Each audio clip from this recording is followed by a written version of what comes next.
dans un environnement particulièrement féministe. Mais plus je grandis, plus moi-même je m'éduque et je m'engage sur ce genre de sujet. Je suis pas non plus super engagée, peut-être parce que j'ai toujours un peu peur d'être jugée pour ce que je pense. Je suis pas la féministe aux cheveux bleus qui gâche l'ambiance en soirée. Même si détrompez-vous, c'est super important parce que je suis d'avis que les extrêmes, c'est ce qui participe à faire avancer une société, ce qui font réfléchir la majorité silencieuse sur ce qui est bon et mauvais. Pour en revenir au sujet, j'ai déjà fait une vidéo sur la génération Z en disant que j'avais l'impression qu'on était de plus en plus engagés et éduqués sur des sujets comme le féminisme. Et c'est ce dont je vais parler aujourd'hui, ou plus précisément, je viens vous parler du patriarcat. Oula.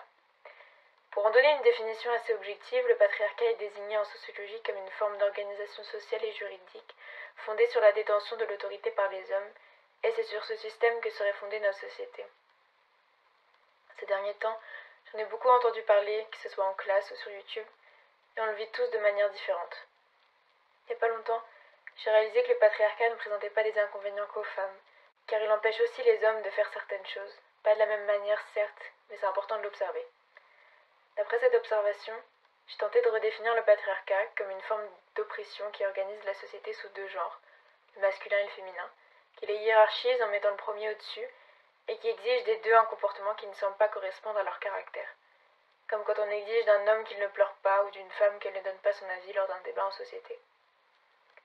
Plus j'avance dans la vie, plus non seulement j'expérience le patriarcat, mais je l'observe chez les autres, qu'ils soient alors employés ou subis.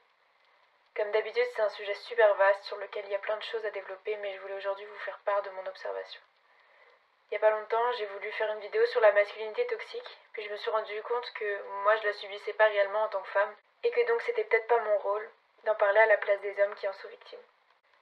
Alors j'ai choisi le sujet du patriarcat, qui me paraît être une montagne, tellement c'est un sujet complexe, mais qui semble me concerner déjà plus. La femme est oppressée par ce système, c'est évident et démontré. Au-delà de l'exemple connu de l'inégalité salariale, la femme est, en société, invitée à rester en retrait, à rire quand on lui dit de rire.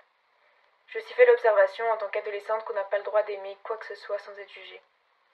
Alors vous me direz que dans tous les cas, quoi que l'on fasse et qui que l'on soit, on est jugé. Certes, mais la femme semble constamment obligée de prouver et de se justifier surtout. Si je pleure parce que je vais au concert de mon boys band préféré, je suis hystérique. Alors que si un garçon pleure parce qu'il va au match de foot de son joueur préféré, c'est la beauté du sport. Et c'est ce genre de code et de réaction que je trouve dérangeante et oppressante. Pour donner un autre exemple, la femme ne peut pas être drôle. Elle prendrait trop de place. Elle ne doit pas attirer l'attention. Aux yeux des gens, un homme a plus tendance à être drôle qu'une femme. Et c'est un truc que j'ai déjà observé et vécu. On m'a déjà dit « t'es drôle pour une fille ». Et je me suis déjà dit « je veux être drôle comme un mec ».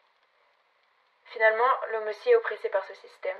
Être considéré comme gay ou extravagant parce qu'on porte du vernis, c'est pas normal. Je réduis pas le patriarcat à une oppression seulement envers le genre masculin, comme je l'ai dit dans la première partie. Mais je pense qu'ignorer que ça peut aller dans les deux sens, ça fait partie du problème. J'observe donc que certains comportements ne sont pas acceptés chez l'homme qui doit respecter une apparence pour être accepté par ses pairs. Soit un homme pleure, ça n'existe pas.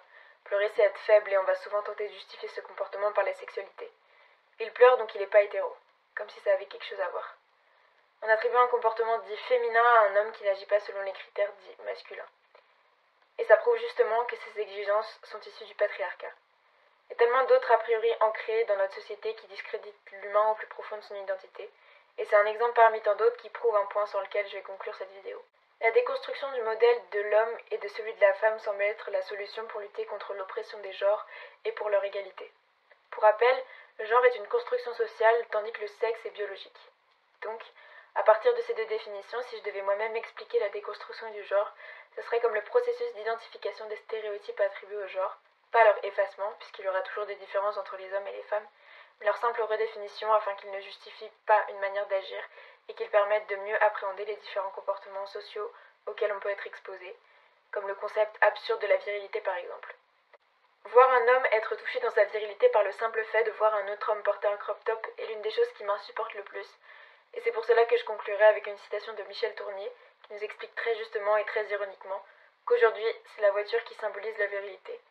La conduite automobile virile fait des milliers de morts chaque année.